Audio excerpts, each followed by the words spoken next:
കരളുരുകും നേരമത് കരുണാമയനെ കേൾക്കും ഈ പ്രാർത്ഥന. മനമുരുകും നേരമത് മനുവേലെ നീ കാണും ഈ വേദന. അഴക് അലയും എൻ പ്രാർത്ഥന, അരിക് അരുളൂ നിൻ പാലനം. ദിനവും വീഴാതെ നിന്നിടുവാൻ സീയോൻ മണവാട്ടിയായി വാഴുവാൻ വരദം ചൊരിയൂ തിരുവടി ശരണം. കരളുരുകും നേരമത് കരുണാമയനെ കേൾക്കും ഈ പ്രാർത്ഥന. മനമുരുകും നേരമത് മനുവേലെ നീ കാണും ഈ വേദന.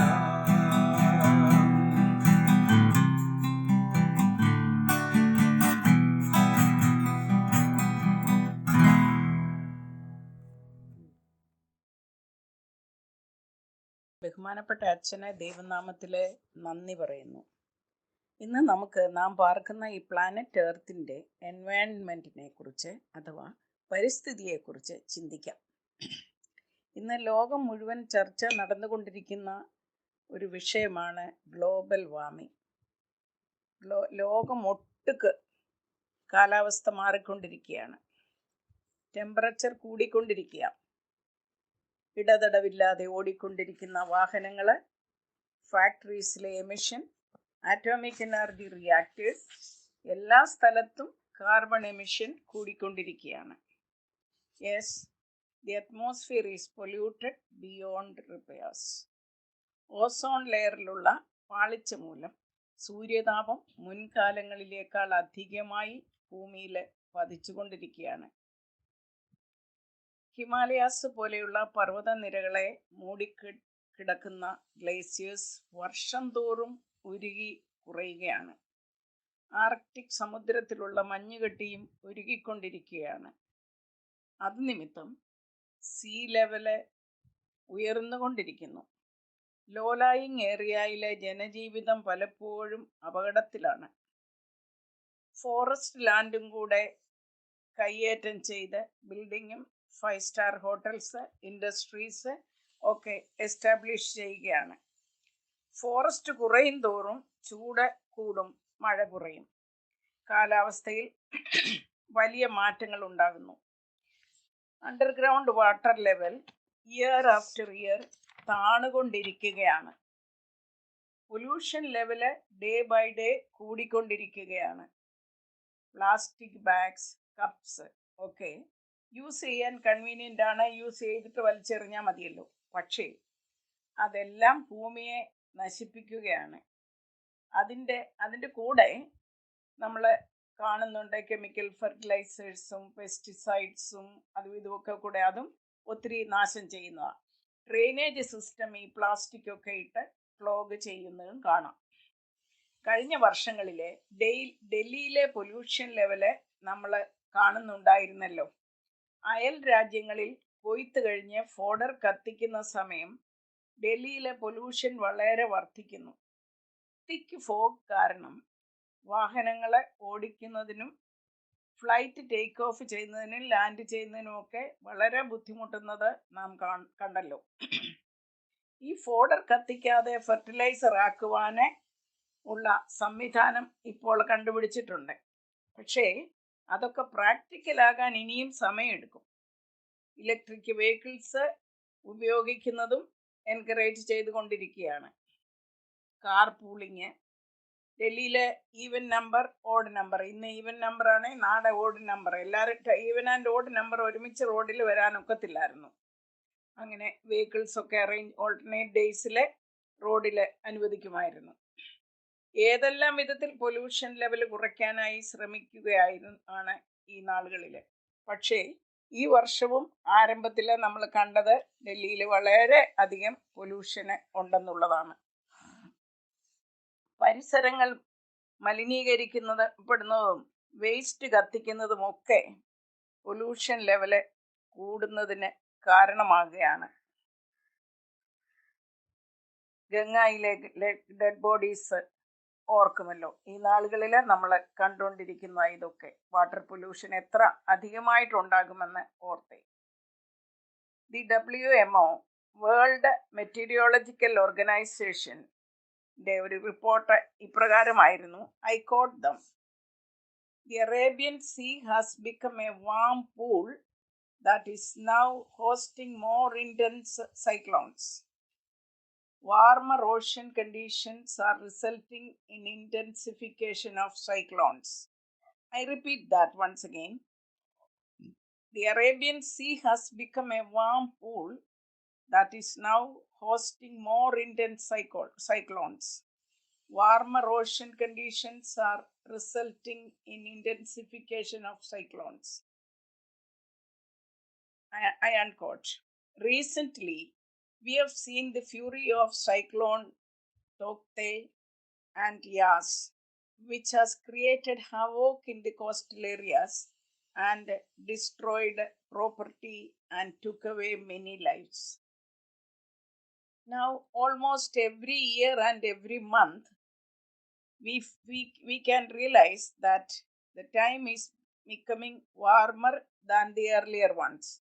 2020 was one of the warmest years.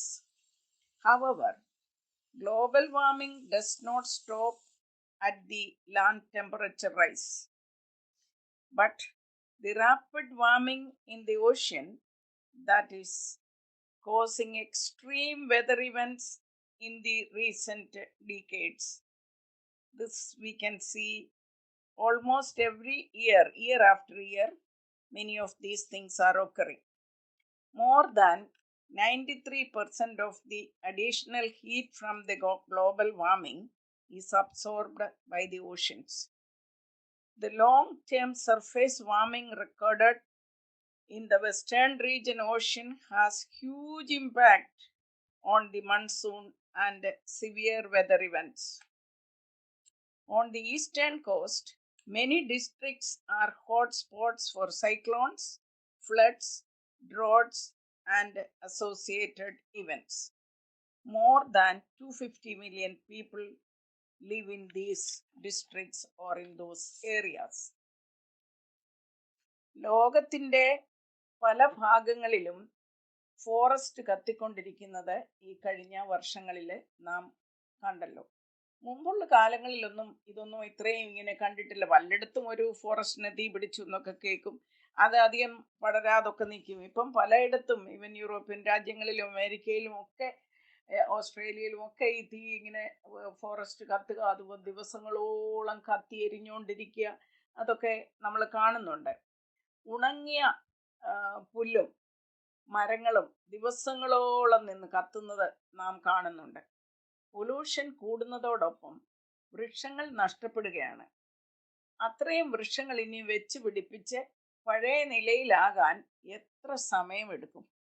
അതൊന്ന് ഓർത്തു നോക്കിയേ. ഇതെല്ലാം ഗ്ലോബൽ വാർമിംഗ് കൂട്ടുകയാണ്. ഈ ഫോറസ്റ്റ് കത്തുന്നതുമൊക്കെ ഗ്ലോബൽ വാർമിങ്ങിന് കൂടുതൽ കാരണമാകുക, പൊല്യൂഷനും. ദൈവത്തിൻ്റെ സൃഷ്ടി പെർഫെക്റ്റ് ആണ്. മനുഷ്യൻ ഓക്സിജൻ ഇൻഹെയിൽ ചെയ്ത് കാർബൺ ഡയോക്സൈഡ് പുറത്തു വിടുന്നു.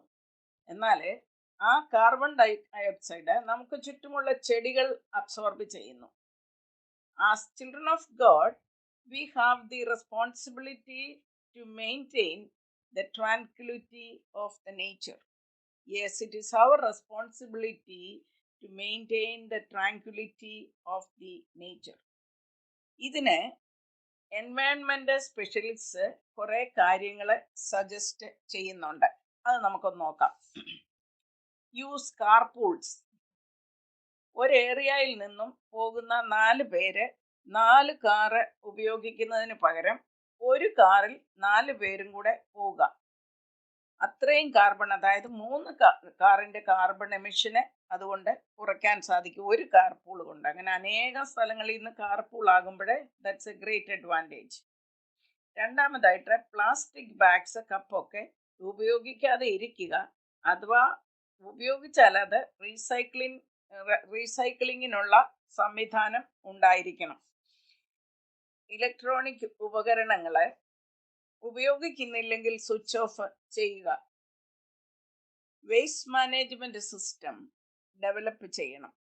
Recycling of plastic waste materials, water purification plants അഥവാ ഡീസാലിനേഷൻ പ്ലാന്റ്സ് എക്സെട്ര ധാരാളമായിട്ട് ഇൻട്രൊഡ്യൂസ് ചെയ്യുകയും അത് എല്ലാ സ്ഥലങ്ങളിലും സ്ഥാപിക്കുകയും വേണം. അപ്പോൾ പൊല്യൂഷൻ ലെവൽ കുറയ്ക്കാൻ പറ്റും. റെയിൻ വാട്ടർ ഹാർവെസ്റ്റ് നടത്തുക. അത് മഴയുള്ളപ്പോൾ റെയിൻ വാട്ടർ ഹാർവെസ്റ്റ് ചെയ്യണം. Maintain green zones in the city. പട്ടണങ്ങളിലെ ഗ്രീൻ സോൺസ് പലയിടത്തും അതുകൊണ്ട് ഈ ഇടയ്ക്കിടയ്ക്ക് നമ്മൾ നല്ല ഗാർഡനും അവിടെ ഇവിടെയൊക്കെ ചെടികളും മരങ്ങളും വഴിയിലൊക്കെ തന്നെയാണെങ്കിലും റോഡിൻ്റെ നടുവിലുള്ള ഡിവൈഡർ അതിൻ്റെ ആ നടുവിൽ തന്നെ മരങ്ങൾ അനേകം വെച്ച് പിടിപ്പിച്ചിരിക്കുന്നത് നമുക്ക് കാണാം. But those are all minor small things എന്ന് നമുക്ക് മനസ്സിലാക്കാം. Adopt plants and trees individually and collectively. ഒരു ഏരിയയായി താമസിക്കുന്ന ആളുകൾ, പ്രത്യേകിച്ച് പട്ടണങ്ങളിൽ ഈ കോൺക്രീറ്റ് ജംഗിള, അതുകൊണ്ട് ഇൻഡിവിജ്വൽസ് അവരവരുടെ ബിൽഡിങ്ങിന് ചുറ്റും അല്ലെങ്കിൽ ആ സൊസൈറ്റീസ് ഒക്കെ ഇങ്ങനെ ഓരോ പ്ലാന്റ്സ് ട്രീസൊക്കെ അവിടെ പ്ലാന്റ് ചെയ്യുകയൊക്കെ ചെയ്താൽ പ്രത്യേകിച്ച് അവിടെയുള്ള മനുഷ്യരുടെ ആരോഗ്യത്തിന് അത് സഹായകരമായിരിക്കും. പിന്നെ കൺസർവ് എനർജി ആൻഡ് വാട്ടർ. ഇപ്പോഴേ നമുക്കറിയാം വെള്ളം വറ്റിക്കൊണ്ടിരിക്കുക. ചില വർഷങ്ങൾ കഴിഞ്ഞാൽ നമ്മുടെ നെക്സ്റ്റ് ജനറേഷന് വെള്ളത്തിന് വേണ്ടി സ്ട്രഗിൾ ചെയ്യേണ്ടി വരുമെന്നാണ് പറയുന്നത്. Use biogas and bio kitchen. Follow strict security measures in factories, specially in chemical processing units. അത് അവിടെ തന്നെയല്ല, എല്ലായിടത്തും അത് ആവശ്യമാണ്.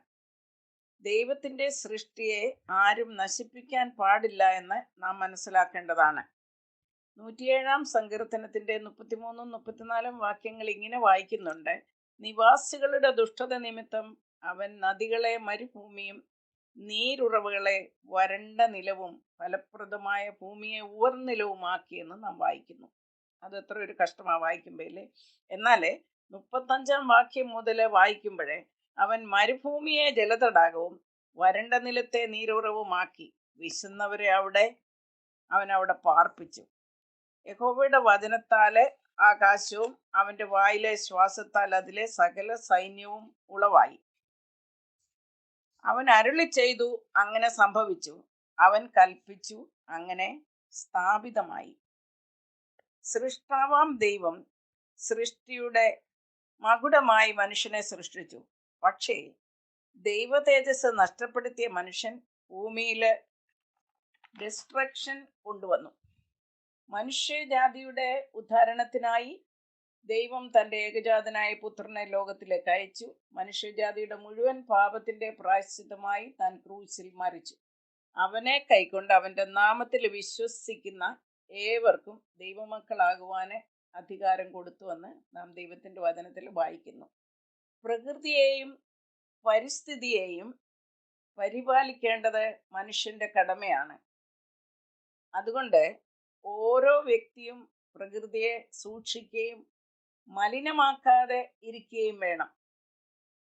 മനുഷ്യന് മാത്രമല്ല, ദൈവത്തിൻ്റെ എല്ലാ സൃഷ്ടികൾക്കും, വിശേഷാല് മൃഗങ്ങൾക്കും ഇഴജാതികൾക്കുമൊക്കെ ശുദ്ധവായുവും ഭക്ഷണവും വെള്ളവും ഒക്കെ ആവശ്യമാണ്. ഓപ്പൺ സ്പേസിലും നദികൾക്കരികിലുമൊക്കെ എഫിക്കേഷൻ പൂർണ്ണമായി നിരോധിക്കേണ്ടതാണ്. നമുക്കറിയാം, ഓപ്പൺ സ്പേസിലും നദികളുടെ അരികത്തും തോട്ടരികിലും ഒക്കെ ഓപ്പൺ എഫിക്കേഷൻ നടക്കുന്നുണ്ടെന്നുള്ളത്. ആ ഓപ്പൺ എഫിക്കേഷൻ പൂർണ്ണമായി നിരോധിക്കണം പൊല്യൂഷൻ കുറയണമെങ്കിൽ. Rising population, increasing urbanization and industrialization is hazardous to the environment. For the environment conservation, we must focus on the 5 elements of nature. നമ്മൾ നേച്ചറിൻ്റെ എലമെൻറ്റ്സ് ആദ്യമേ മനസ്സിലാക്കണം. പഞ്ചതത്വ, അല്ലെങ്കിൽ നമ്മൾ മലയാളത്തിൽ പഞ്ചഭൂതങ്ങളെന്ന് പറയും. ഭൂമി, ജലം, വായു, അഗ്നി, ആകാശം. അതായത് earth, water, air, energy and enlargement, or we can say ആകാശം, സ്കൈ. രാസവളങ്ങളും കെമിക്കൽ പെസ്റ്റിസൈഡ്സും ഒക്കെ മണ്ണിനെ നശിപ്പിക്കുന്നു. അത് വളരെ വ്യക്തമായിട്ട് നമുക്കറിയാം. പിന്നെ മരങ്ങളൊക്കെ വെട്ടി മാറ്റുന്നത് കൊണ്ട് സോയിൽ എറോഷൻ ഉണ്ടാകുന്നു. മരങ്ങൾ ആ വേരൊക്കെ ഉണ്ടെങ്കിൽ സോയിലൊക്കെ അങ്ങനെ പിടിച്ചവിടെ ഇരിക്കും. മരങ്ങളൊക്കെ വെട്ടി മാറ്റി കഴിയുമ്പോൾ സോയിൽ ഇറോഷൻ ഉണ്ടാകും. ജൈവ വളങ്ങളും പെസ്റ്റിസൈഡ്സും ഒക്കെ ഉപയോഗിച്ച് ഓർഗാനിക് ഫാമിങ് ഇന്ന് പലയിടത്തും നടത്തുന്നുണ്ട്. പക്ഷേ സാധാരണ നമുക്ക് ലഭിക്കുന്ന ഫ്രൂട്ട്സും വെജിറ്റബിൾസും ഒക്കെ കെമിക്കൽ മാനുവേഴ്സും സ്ട്രോങ് കെമിക്കൽ പെസ്റ്റിസൈഡ്സും ഒക്കെ ഉപയോഗിച്ച് ഉൽപ്പാദിപ്പിക്കപ്പെടുന്നതാണ്. ദൈവത്തിന്റെ സൃഷ്ടിയായ ഭൂമിയും സകല ചരാചരങ്ങളും സംരക്ഷിക്കാൻ മനുഷ്യൻ ആവോളം ശ്രമിക്കണം. കാറിലിരുന്ന് ഫ്രൂട്ട്സ്, സ്നാക്സ് ഒക്കെ കഴിച്ചിട്ട് അവശിഷ്ടങ്ങളെ റോഡിലേക്ക് വലിച്ചെറിയുന്നവരെ ഇന്നും നമ്മൾ കാണുന്നുണ്ട്. പാർക്കിലോ ബീച്ചിലോ പോയാലും അത് തന്നെ കാണുന്നു. വികസിത രാജ്യങ്ങളിലെ അങ്ങനെ ചെയ്താൽ ഫൈൻ ഇടും. ആരും ഒരു തുണ്ട് കടലാസ് പോലും റോഡില് വലിച്ചെറിയത്തില്ല, അല്ലെങ്കിൽ പൊതുസ്ഥലങ്ങളിൽ. എല്ലാവരും അവരവരുടെ കാറിനകത്ത് പ്ലാസ്റ്റിക്കിനകത്ത് പൊതിഞ്ഞു വെച്ചിട്ട് വീട്ടിൽ പോയി ഡസ്റ്റ്ബിന്നിൽ അല്ലെങ്കിൽ വഴികളിൽ ഡസ്റ്റ്ബിൻ വെച്ചിട്ടുണ്ട്. അവിടെ അല്ലാതെ ആരും അത് എറിയത്തില്ല എന്ന് നമുക്കറിയാം. പക്ഷേ നമ്മുടെ രാജ്യത്ത് നമ്മൾ അതും കാണുന്നുണ്ട്. ആദാമിനെ സൃഷ്ടിച്ച ശേഷം അനുഗ്രഹിച്ച് പറഞ്ഞത് സന്താനപുഷ്ടിയുള്ളവരായി പെരുകി ഭൂമിയിൽ നിറഞ്ഞ് സകല ഭൂചര ജന്തുവിന്മേലും വാഴുവിനെന്ന് അധികാരപ്പെടുത്തുക ചെയ്തേ. ആദിയിൽ അല്ലെങ്കിൽ സൃഷ്ടിപ്പില് ഓരോ ദിവസവും കഴിഞ്ഞപ്പം ദൈവം പറയുന്നുണ്ട് നല്ലതെന്ന് കണ്ടു. ഓരോ ദിവസവും എല്ലാം ഉണ്ടാക്കി കഴിയുമ്പം എല്ലാം നല്ലതെന്നാണ് ദൈവം കണ്ടത്. എന്നാൽ ആദമിന്റെ വീഴ്ചയോടെ ലോകത്തിൽ തിന്മ വന്നു. ഇന്ന് നാം കൃപായുഗത്തിലാണ്. യേശു ക്രിസ്തുവാകുന്ന പെട്ടകത്തിൽ കയറി രക്ഷ പ്രാപിക്കാം. രക്ഷിക്കപ്പെടുവാൻ ആകാശത്തിന്റെ കീഴിൽ മനുഷ്യരുടെ ഇടയിൽ നൽകപ്പെട്ട വേറൊരു നാമവുമില്ല. ദൈവത്തിന്റെ വചനം നമ്മെ ഓർമ്മിപ്പിക്കുന്നത് അന്ത്യകാലത്ത് ദുർഘട സമയങ്ങൾ വരുമെന്നറിയുക. നോഹയുടെ കാലം പോലെ മനുഷ്യപുത്രന്റെ വരവെങ്കിലും ആകും എന്ന് എഴുതിയിട്ടുണ്ട്. ഉൽപ്പത്തി പുസ്തകം 6-ാം അധ്യായം 11-ാം വാക്യത്തിലെ ഭൂമി ദൈവത്തിന്റെ മുൻപാകെ വഷളായി, ഭൂമി അതിക്രമം കൊണ്ട് നിറഞ്ഞിരിക്കുന്നു. Even today things are very much the same. നമ്മളെ മീഡിയയിലൊക്കെ ഓരോ വാർത്ത കാണുമ്പോൾ എത്ര പെർവേർട്ടഡ് ഒരു ജനറേഷനിലാണ് നമ്മളായിരിക്കുന്നെന്ന്. ലോത്തിന്റെയും നോഹയുടെയും കാലത്ത് സംഭവിച്ചത് തന്നെ ഇന്നും കാണുന്നു. എന്നാലും നമ്മൾ ഒരു കാര്യം ഓർക്കണം, ചൂള പോലെ കത്തുന്ന ഒരു ദിവസം വരും. അന്ന് ദുഷ്ടൻ വേരുകമ്പോടെ എരിയും. അതുകൊണ്ട് നാം മനസ്സിലാക്കണം, കാണുന്നതൊക്കെ താൽക്കാലികമാ, കാണാത്തത് നിത്യമായ ഒന്നിനായിട്ട്, അതെ നിത്യരാജ്യത്തിനായി, നിത്യജീവനായി ക്ഷമയോടെ നാം കാത്തിരിക്കേണ്ടതാണ്. സൃഷ്ടി ദൈവപുത്രന്മാരുടെ വെളിപ്പാടിനെ ആകാംക്ഷയോടെ കാത്തിരിക്കുകയാണ്. മുൻപേ അവന്റെ രാജ്യവും നീതിയും അന്വേഷിപ്പാന് വചനം നമ്മളെ ഓർമ്മിപ്പിക്കുക. ദൈവം തൻ്റെ വാക്കാൽ സൃഷ്ടിച്ച് എല്ലാം നല്ലതെന്ന് കണ്ട ഈ പ്രപഞ്ചത്തെ, ഇതിലുള്ള സകല ചരാചരങ്ങളെയും കാത്തു രക്ഷിപ്പാന് നമുക്ക് വലിയൊരു ചുമതലയുണ്ട്. അത് ദൈവം നമ്മിൽ നിന്ന് ആഗ്രഹിക്കുന്ന അതാണ്. നമ്മുടെ ദൈവത്തിൻ്റെ ആഗ്രഹം നമ്മൾ പാർക്കുന്ന ഭൂമിയുടെ അല്ലെങ്കിൽ നമ്മുടെ ചുറ്റുപാടുകളുടെ അല്ലെങ്കിൽ അത് നമ്മുടെ സോഷ്യൽ റെസ്പോൺസിബിലിറ്റിയും കൂടെ ആണെന്ന് നമ്മൾ മനസ്സിലാക്കിക്കൊണ്ട് നമ്മുടെ എളിയ കഴിവുകൾ പരിസ്ഥിതിയെ സംരക്ഷിക്കുന്നതിനായിട്ട് ഉപയോഗിക്കാം. കഴിയുമെങ്കിൽ നമ്മളായിരിക്കുന്ന സ്ഥാനങ്ങളിൽ ചെടികളും മരങ്ങളും വെച്ച് പിടിപ്പിക്കുകയും അതെ ദൈവത്തിൻ്റെ സൃഷ്ടിയെ സൂക്ഷിക്കുകയും ചെയ്യുവാന് ദൈവം നമുക്കെല്ലാവർക്കും ഇടയാക്കണമെന്ന് പ്രാർത്ഥിക്കാം. നമുക്കൊരുമിച്ച് പ്രാർത്ഥിക്കാം. ദൈവമേ, സ്വർഗീയ പിതാവേ, അങ്ങ് വളരെ നന്നായി ഭൂമിയും ഭൂതലവും അതിലുള്ളതൊക്കെയും സർവ്വചരാചരങ്ങളെയും മനുഷ്യനെയും സൃഷ്ടിച്ച് അതിൻ്റെ മേലൊക്കെ വാഴുവാൻ അവരെ ആക്കി. എന്നാൽ കർത്താവേ, ഭൂമിയിൽ അകൃത്യം നിറഞ്ഞു, അവിടുത്തേക്ക് ഇഷ്ടമില്ലാത്ത അങ്ങക്ക് പ്രസാദമില്ലാത്ത കാര്യങ്ങളെല്ലാം നടന്നു, ഇന്നും നടക്കുന്നു. ഞങ്ങളെ തന്നെ കർത്താവെ, വിശുദ്ധനായ പിതാവിൻ്റെ അടുത്തേക്ക് കടന്നു വരുവാൻ പോലും ഞങ്ങൾ യോഗ്യതയുള്ളവരല്ല. എന്നാൽ പുത്രന്റെ ചെങ്കിലെ ചോരയാല്, അവിടുത്തെ വചനത്താല്, പരിശുദ്ധാത്മാവിനാല് ഞങ്ങളെ കഴുകുകയും ശുദ്ധീകരിക്കുകയും കർത്താവെ, അവിടുത്തെ സന്നിധിയിൽ കടന്നു വന്ന് അങ്ങയുടെ സന്നിധിയിൽ പക്ഷപാതം ചെയ്യുവാൻ യോഗ്യരാക്കുകയും ചെയ്യണമേ എന്ന് പ്രാർത്ഥിക്കുന്നു. ഞങ്ങൾ ഒരിക്കലും ഈ ഭൂമിയെ മലിനീകരിക്കുവാന് ഇത് ഞങ്ങൾക്കിടയാക്കരുതേ എന്ന് പ്രാർത്ഥിക്കുന്നു. ഞങ്ങളാൽ ആവോളം അതിനെ സംരക്ഷിക്കുവാന് ഞങ്ങളെ ഒരുക്കണേ എന്ന് പ്രാർത്ഥിക്കുന്നു. ദൈവജനം ദൈവത്തിൻ്റെ സൃഷ്ടിയെ നശിപ്പിക്കാന് ഒരിക്കലും സമ്മതിക്കരുതേ എന്ന് പ്രാർത്ഥിക്കുന്നു. കർത്താവെ, ഈ നാളുകളിൽ ഞങ്ങൾ ഇന്നിപ്പോൾ കേൾക്കുന്നത് കേരളത്തിലെ പുതിയ ഒരു വണ്ടോ ജീവിയോ വന്നിട്ട് അത് മനുഷ്യരെ ഒരുപാട് കഷ്ടപ്പെടുത്തുന്നുവെന്ന്. ഈ പാൻഡമിക് കഴിഞ്ഞിട്ടില്ല, 3rd വേവ് കുഞ്ഞുങ്ങളെ കുറിച്ച് ഒക്കെ ഇന്ന് ഞങ്ങൾ കേട്ടല്ലോ. 9,000 കുഞ്ഞുങ്ങളൊക്കെ പോസിറ്റീവായിരിക്കുന്നത്. ദൈവമേ, ഞങ്ങൾ പാർക്കുന്ന ഈ ഭൂതലം എന്താ സംഭവിക്കുന്നതെന്ന് ഞങ്ങൾ അറിയുന്നില്ല. ഞങ്ങൾ അപ്പനെ അവിടുത്തെ കരങ്ങളിലേക്ക് തരിക, പ്രത്യേകിച്ച് ഞങ്ങളുടെ കുഞ്ഞുങ്ങളെ അവിടുത്തെ കരങ്ങളിലേക്ക് തരിക. സ്വർഗസ്ഥ പിതാവേ, അവിടുത്തെ കൃപയുടെ വിസ്താരമേറിയ ചിറകടിയിൽ അവരെയൊക്കെ മറച്ചുകൊള്ളണമെന്ന് പ്രാർത്ഥിക്കുന്നു. അധികം താമസിക്കാതെ സ്കൂളുകൾ തുറക്കുമല്ലോ ഓൺലൈൻ ലേണിങ്ങിന് വേണ്ടി. ഞങ്ങളുടെ കുഞ്ഞുങ്ങളെ എല്ലാം കരങ്ങളിലേക്ക് സമർപ്പിക്കുന്നു. ഞങ്ങൾ കർത്താവെ കയറെടുക്കുന്ന സ്ലമ്മിലെ കുഞ്ഞുങ്ങളെ ഈ സമയത്ത് ഓർത്ത് പ്രാർത്ഥിക്കുക. യഹോവയുടെ ജീവന്റെ ബലം എന്ന് പറയുവാനുള്ള കൃപ ഞങ്ങൾക്ക് എല്ലാവർക്കും തരണേ. ഞങ്ങളുടെ ബലഹീനതയിൽ കർത്താവെ ഞങ്ങളെ ശക്തനാക്കുന്നവന്റെ ബലം ഞങ്ങൾക്ക് പകരണേ എന്ന് പ്രാർത്ഥിക്കുന്നു. എന്നെ ശക്തനാക്കുന്നവൻ മുഖാന്തരം ഞാൻ സകലത്തിലും മതിയാകുന്നെന്ന് പറയാനുള്ള കൃപ ഞങ്ങൾക്ക് അവിടുന്ന് തരണേ എന്ന് പ്രാർത്ഥിക്കുന്നു. കർത്താവെ, ഞങ്ങളുടെ പാപങ്ങളും ദോഷങ്ങളും അവിടുത്തെ സന്നിധിയിൽ നിന്ന് അറിയിപ്പാൻ ദാവീദ് പറഞ്ഞ പോലെ ഞാൻ എൻ്റെ ലംഘനങ്ങളെ മറച്ചു വെക്കാതെ ഞാൻ എൻ്റെ ലംഘനം യഹോവയോട് അറിയിച്ചപ്പോഴവൻ എൻ്റെ പാപത്തിൻ്റെ കുറ്റം ക്ഷമിച്ചു തന്നെന്ന് ഞങ്ങൾ ഓരോ ദിവസവും അവിടുത്തെ സന്നിധിയിൽ വന്ന് ഞങ്ങളുടെ കുഞ്ഞുങ്ങളും ഞങ്ങളുടെ തലമുറകളും കർത്താവെ അവിടുത്തെ സന്നിധിയിൽ മാപ്പ് പറഞ്ഞ് അപേക്ഷിച്ച് അങ്ങയുടെ സന്നിധിയിൽ നിരപ്പ് പ്രാപിക്കുവാൻ ദിവസം തോറും ആഴ്ച തോറും ഇടയാക്കണമെന്ന് പ്രാർത്ഥിക്കുന്നു. അടിയങ്ങളെ മുറ്റും കരങ്ങളിൽ വെക്കുന്നു. ഞങ്ങളുടെ അച്ഛനെയും കുടുംബത്തെയും കരങ്ങളിൽ വെക്കുന്നു. കുഞ്ഞുങ്ങളെ പ്രത്യേകം കരങ്ങളിൽ വെക്കുന്നു. കർത്താവെ, സെന്റ് മേരീസിലെ എല്ലാ കുടുംബങ്ങളെയും അവിടുത്തെ തൃക്കരങ്ങളിൽ സമർപ്പിക്കുന്നു. സീനിയർ സിറ്റിസൺസിനെ എല്ലാം കരങ്ങളിൽ വെക്കുന്നു. ബലഹീനതയും പ്രയാസത്തിലും കൂടെ കടന്നു പോകുന്നവരെ അവിടുത്തെ കരങ്ങളിലേക്ക് സമർപ്പിക്കുന്നു. നിന്നാലെ പടക്കൂട്ടത്തിൻ്റെ നേരെ പാഞ്ഞു ചെല്ലാനും എൻ്റെ ദൈവത്താലും മതിൽ ചാടിക്കിടക്കാനുമുള്ള കൃപ എല്ലാവർക്കും കൊടുക്കണമെന്ന് പ്രാർത്ഥിക്കുന്നു. തന്നെ ഉണ്ടെന്ന് വിചാരിക്കുന്നവരെ അവിടുത്തെ കരങ്ങളിൽ സമർപ്പിക്കുക. നിത്യമായ സ്നേഹത്താലെ നിന്നെ സ്നേഹിച്ചവൻ നിന്റെ കൂടെ ഉണ്ടെന്നുള്ള കർത്താവിൻ്റെ വാക്ക് എല്ലാവർക്കും അവിടുന്ന് കൊടുക്കണമെന്ന് പ്രാർത്ഥിക്കുന്നു. ഞങ്ങളെ അവിടുന്ന് നടത്തുന്ന വലിയ വിധങ്ങൾക്ക് സ്നേഹത്തിനായിട്ട് നന്ദിയോടെ സ്തോത്രം. കർത്താവെ, ഞങ്ങളുടെ പ്രിയപ്പെട്ടവരെ, സ്നേഹിതരെ, ബന്ധുക്കളെ, കുഞ്ഞുങ്ങളെ, ദൂരെയൊക്കെ ആയിരിക്കുന്നവരെ അപ്പൻ്റെ തൃക്കരങ്ങളിലേക്ക് സമർപ്പിക്കുക. കുഞ്ഞുകോഴിയെ ചെറുകടിയിൽ വഹിക്കുന്ന പോലെ അവരെ എല്ലാം വഹിക്കണമെന്ന് പ്രാർത്ഥിക്കുന്നു. ജോലി നഷ്ടപ്പെട്ട പ്രിയപ്പെട്ട കുഞ്ഞുങ്ങളെ അവിടുത്തെ കരങ്ങളിൽ സമർപ്പിക്കുക. കർത്താവെ, അവിടുന്ന് സഹായിക്കണേ, അനുഗ്രഹിക്കണേ എന്ന് പ്രാർത്ഥിക്കുന്നു. ഉപജീവനത്തിന് വകയില്ലാതെ കഷ്ടപ്പെടുന്നവരെ ഞങ്ങൾ ഓർക്കുക. കർത്താവെ, അവിടുത്തേക്ക് ദയയുണ്ടാകണേ എന്ന് പ്രാർത്ഥിക്കുന്നു.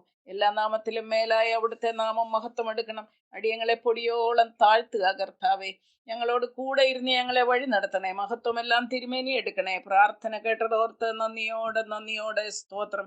ഞങ്ങളെയും ഞങ്ങൾക്കുള്ളതിനെയും ഞങ്ങൾക്കുള്ളവരെയും കർത്താവെ, ഞങ്ങളുടെ സഭയെ മുഴുവനായും ബോംബെ പൂനായിലുള്ള എല്ലാ യൂണിയന്റെ ചർച്ചസിനെയും അവിടെയുള്ള എല്ലാ വിശ്വാസികളെയും അച്ഛന്മാരെയും കുടുംബത്തെ എല്ലാം അവിടുത്തെ കരങ്ങളിൽ സമർപ്പിക്കുന്നു. എല്ലാവർക്കും അവിടുന്ന് കർത്താവെ നല്ലവനും വല്ലഭനും വിശ്വസ്തനുമായിരിക്കണേ. മഹത്വം തിരുമേനി എടുക്കണേ. രക്ഷകന്റെ ധന്യനാമത്തിൽ തന്നെ. ആമീൻ. കർത്താവ് പഠിപ്പിച്ച പ്രാർത്ഥന നമുക്ക് ചേർന്ന് ചൊല്ലാം. സ്വർഗസ്ഥനായ ഞങ്ങളുടെ പിതാവേ, നിന്റെ നാമം വിസ്തീരിക്കപ്പെടുമാറാണമേ. നിന്റെ രാജ്യം വരണമേ. നിന്റെ ഇഷ്ടം സ്വർഗത്തിലെ പോലെ ഭൂമിയിലും ആകണമേ. ഞങ്ങൾക്ക് ആവശ്യമുള്ള ആഹാരം ഇന്നും ഞങ്ങൾക്ക് തരണമേ. ഞങ്ങളുടെ അടക്കാരോട് ഞങ്ങൾ ക്ഷമിക്കുന്ന പോലെ ഞങ്ങളുടെ കടങ്ങളെ ഞങ്ങളോടും ക്ഷമിക്കണമേ. പരീക്ഷയിലേക്ക് പ്രവേശിപ്പിക്കാതെ ദുഷ്ടങ്ങളിൽ നിന്ന് ഞങ്ങളെ വിടുവിക്കണമേ. രാജ്യവും ശക്തിയും മഹത്വവും എന്നേക്കും നിനക്കുള്ളതല്ലോ. ആമേൻ. നമ്മുടെ കർത്താവ് യേശു മിശിഹായുടെ കൃപ, പിതാവായ ദൈവത്തിന്റെ സ്നേഹം, പരിശുദ്ധാത്മാവിന്റെ കൂട്ടായ്മ, സഹവാസം നാം എല്ലാവരോടും ഇപ്പോഴും എന്നേക്കും ഇരിക്കുമാറാകട്ടെ. ആമേൻ.